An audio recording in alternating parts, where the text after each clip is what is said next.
네, 안녕하세요. 와저스키입니다.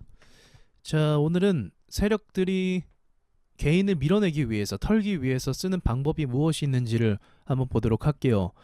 세력이 개인들이 나가도록 유도한 다음에 이제 물량을 모아서 그 다음에 거래를 터뜨리면서 상승을 시키죠.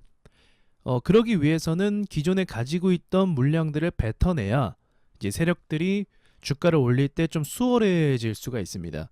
이 개념을 좀 이해 못하시는 분들이 계시는데 무슨 이야기냐면 어떤 주식이든지 상승을 가기 위해서는 차근차근 가면은 시간이 너무 오래 걸려요. 그렇죠?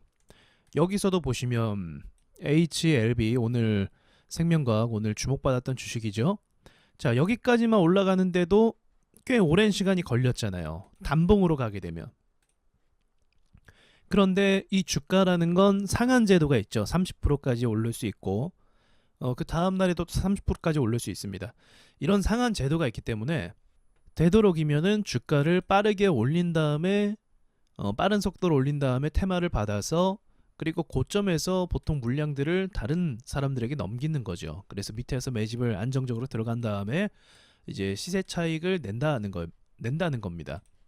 그러면 이제 HLB 생명과 같은 경우도 차트를 계속적으로 밀어내는 그림이 있다고 하면 이 친구가 결국은 이 위로 올라가야 시세 차익을 낼 수가 있겠죠. 밑에서 매집을 해놓고 여기서 팔면 안 되고 그 위에까지 볼 수 있겠죠. 뭐 이런 식으로 차트를 만들어가는 경우가 굉장히 많은데, 그래서 이제 세력들이 밑에서부터 방해할 수 있을 만한 요소들을 다 제거하면서 자신들의 물량을 가져가면서 이제 호가를 장악하고 상한가를 만들어내고 급등을 만들어내면서 갭상승도 만들어내면서 결국은 개인들에게 물량을 고점대에서 넘기고 이제 차익을 얻어내는 전략을 사용을 합니다. 예전에도 누누이 말씀드렸지만 이 주식시장은 세력이 없으면 움직이지가 않는다고 보시는 게 맞아요. 왜냐하면 세력들이 의도적으로 상승을 시켜줘야 시장이 뜨거워집니다. 시장에 관심도 많이 갖게 되고 사람들이 투자도 많이 하게 돼요. 그러나 결과적으로는 시장이 뜨거워지지만 그 결과적으로 모든 물량들은 개인이나 또는 외국인도 가능해요. 외인이나 기관이 물량을 받게 되어 있습니다. 자, 그런 전략을 우리가 이미 익히 많이 들어서 알고 있으실 텐데, 자, 그러면 오늘 두 가지 정도의 이 세력들의 개미를 밀어내기 위해서, 이제 다른 투자자들을 밀어내기 위해서 어떠한 차트 움직임을 만드는지를 한번 이야기해 보도록 할게요. 첫 번째는 꼬리를 길게 만듭니다. 긴 꼬리. 긴 꼬리라는 것은 차트가 장중에 올라갔다가 한참 올라가고 계속 올라가고 상한가 갈 것처럼 하다가 그렇게 가지 못하고 이제 깊게 내려와서, 보통 내려온 것도 아니고 깊게 내려와서 꼬리를 길게 만든 차트를 말합니다. 이런 차트가 만들어지는 거예요. 그러면 이런 상황이 만들어지면 보통 어떤 식으로 차트가 움직임이 전개가 되냐면, 기본적으로 이 위쪽에서 산 사람들이, 이 위에서 산 사람들이 내려왔기 때문에 물려있는 상태가 되겠죠. 물려있는 상태가 될 것이고, 또 밑에서 있던 사람들은 올라갔는데 괜히 꼬리 달리니까 매물만 쌓이고 시세 차익도 못 내고 기대만 했는데 막상 오른 폭, 종가는 별로 안 된단 말이에요. 올라간 거는 한 19%인데 종가는 한 5% 정도, 뭐 5%에서 6% 정도 이렇게 되면은 여기서 산 사람들이 또 김 빠지게 되는 거죠. 여긴 또 물리게 되는 거고, 한마디로 말하면 꼬리가 길게 달리면 차트가 망가지게 돼요. 여러 투자자들의 어떤 희비가 교차하면서 보통은 좋지 않은 흐름으로 가게 된단 말입니다.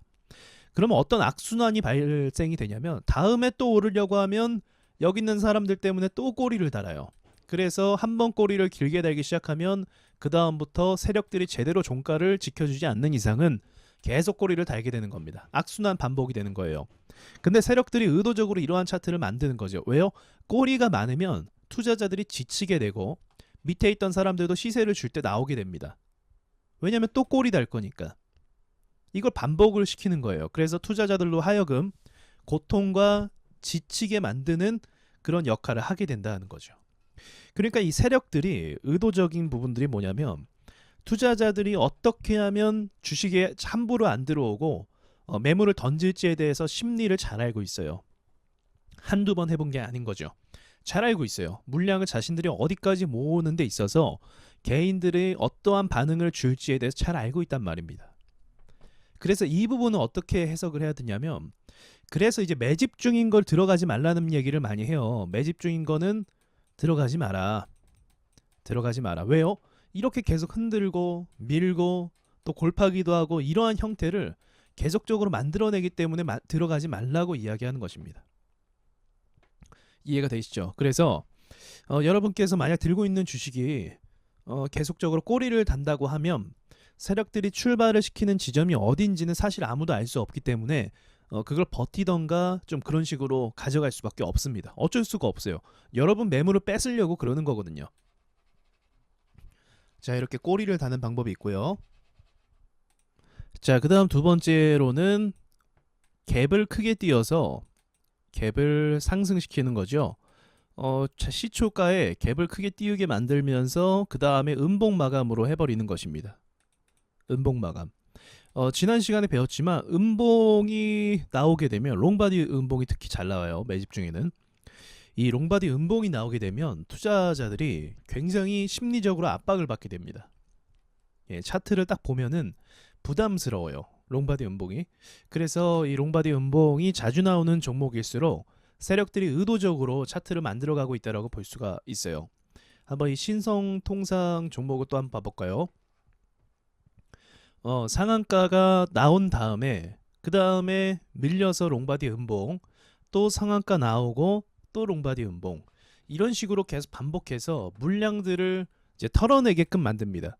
이게 반대로 투자를 했다 가정을 해보면, 내가 만약에 한 이 중간쯤에 샀어요. 상한가 들어가는 걸.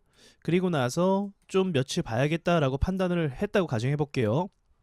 그러면 보통의 경우는 이제 기술적 반등이든지 또는 추세 반등이라든지 5일선을 타든지 반등이 이렇게 나오길 마련인데, 일반적으로는 우리가 그런 흐름을 알고 있죠.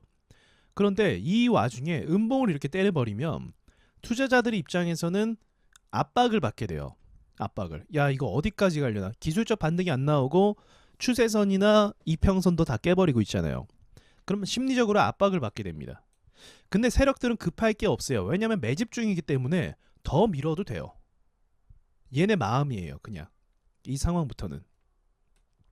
그러니까 불리한 거죠. 세력들이. 그래서 이제 사람들이 보통 이제 세력들을 많이 욕하기도 하고 뭐 그러잖아요. 그 이유가 다 이 자신들이 원하는 물량이 안 생기면은 온갖 방법을 다 동원해서 주가를 밀어버립니다. 그러면 들고 있는 주주 입장에서는 굉장히 내려갈 이유가 없는데, 악재가 특별히 있는 것도 아니고 오히려 호재가 있어서 매수를 했는데도 불구하고 주가가 내려가면서 고통을 주게 되는 거예요.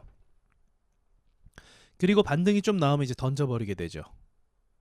이렇게 고통을 줬기 때문에 이 차트가요. 그래서 급등 후에 급등을 하고 나서 음봉이 바로 박히면 좋은 차트가 아니에요. 이거 매집 중인 과정에 있을 가능성이 높습니다. 급등을 하고 나서 음봉이 롱바디 음봉이었고, 롱바디 음봉이 박힌다, 또는 갭 상승을 해놓고도 매수세가 안 들어오고 그냥 음봉으로 마감이 되어버린다. 좋은 신호가 절대 아닙니다. 들고 있는 상황에서는요. 그래서 이런 경우에는 내가 만약 들고 있어서 이제부터 상승 출발할 거라고 생각했는데 음봉으로 다시 감싸버리는 경우에는 그 종목을 좋게 볼 수는 없어요. 내가 들고 있긴 하지만 좋게 볼 수 없고, 앞으로 이런 식으로 또 흔들면서 간다고 생각하시면 됩니다. 그러니까 이제 요약을 하자면, 세력들이 개인들을 밀어내는 과정은 세력들이 개인들이 고통받게끔, 개인이 정말 고통스럽게끔 고통을 주면서 미는 건데, 이게 보통 롱바디 음봉으로 마감이 되는 거죠. 롱바디 음봉으로 마감을 시켜서 압박감을 충분히 주는 겁니다. 실제로 투자를 하시면 아시겠지만, 내가 투자한 종목이 롱바디 음봉으로 마감이 되면 심리적으로 굉장히 부담이 돼요. 알고 있어요, 세력들이 이것을. 그리고 매집이 완료될 때까지 이 친구들은 계속 밀어버립니다. 계속. 물론 이제 제한 폭은 있어요. 어디까지 밀 수밖에 없는 뭐 그런 라인은 분명히 있긴 합니다. 그러나 얘네가 이제 앞으로 있을 그 스케줄이라는 게 있거든요. 앞으로 언제 우리가 올릴 것이다. 어떠한 테마나 어떠한 섹터가 그때 주목을 받을 것이다라는 예상치라는 게 있는데 그때까지 여유가 있다고 하면 더 밀어버리죠. 계산이 이미 다 있어요. 그림이. 그래서 요 정도까지 밀면 요 정도까지 올라오는데 시간이 한 3개월 걸리고 그다음 여기까지 이제 기준선 맞추는데 2개월 걸리고 우리 6개월 뒤에 올리기 시작하면 한 1개월은 보합이나 살짝 더 골프할 수도 있고 이런 식으로 있어요. 이거를 어떻게 개인이 다 예측하고 대응할 수 있겠습니까? 그게 힘들다는 거예요. 일반적인 흐름이라는 건 있지만 세력들도 어쨌든 사람이기 때문에 이 유동성 있게 어떤 계획과 전략을 바꿀 수 있다는 거죠. 그래서 어떤 절대적인 패턴으로 이해하기는 어렵고 어디까지나 이제 이런 밀당, 세력과의 어떤 밀당 가운데 내가 어느 지점에서 매수를 할 건지 그것을 전략적으로 선택하고 연구를 해야만 승산이 있는 거겠죠. 세력이 밀기 시작하면 정말 힘듭니다. 이거는 어떤 사람이 와도 그러니까 슈퍼개미가 매수를 한다고 해도 세력이 이런 식으로 밀어버리면 견딜 수가 없는 거예요. 어쩔 수 없어요. 돈의 규모 자체가 다르거든요.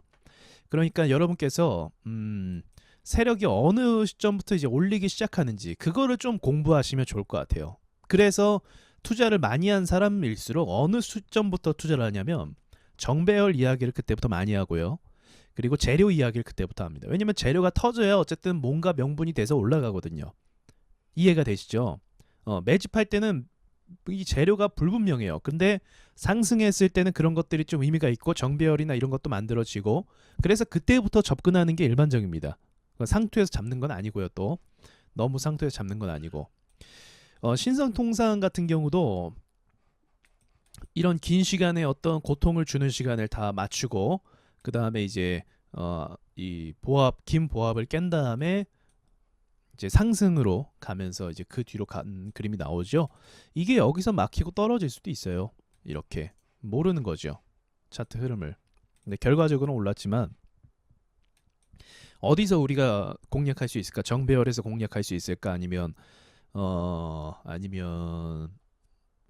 그 뭐죠? 골든 크로스라든지 또는 밑에서 아예 잡고 그냥 같이 가버리는 전략이라든지 뭐 이런 다양한 것들을 해야 돼요. 어쨌든 중요한 것은 세력들은 결국 올릴 수밖에 없다는 거.